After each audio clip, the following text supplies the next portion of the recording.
Hi friends, இன்னைக்கு பார்க்க போகிற கொஷின் இதுதான். If 4a is equal to 5b is equal to 6c, then find a is to b is to c. இதுதான். இப்போ 4a is equal to 5b. இதை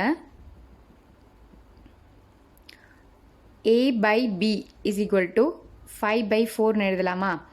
அதாவது a இந்த b இந்த சைடு வந்துருச்சுன்னா by b ஆகிடும்.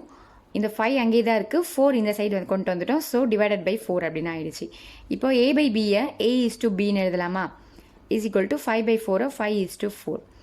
Then 5b is equal to 6c. இதை b by c is equal to 6 by 5 எழுதலாம். b by c b is to c is equal to 6 is to 5 அப்படின்னு எழுதலாம். இப்போ இந்த 5 is to 4 எடுத்து எழுதிக்கலாம். தென் இதில் வந்து b யோட வேல்யூ வந்து 4. ஸோ இங்கே b யோட வேல்யூ என்ன இருக்குது, 6 இருக்குது. ஸோ 4க்கு நேராக 6 போட்டுட்டு is to அந்த 5.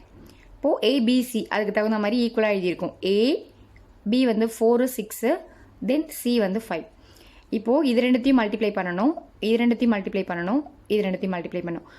5 6 R 30 is to 6 4s are 24 is to 5 4s are 20. இதை 2 டேபிளால் டிவைட் பண்ணோன்னா 15 12 10.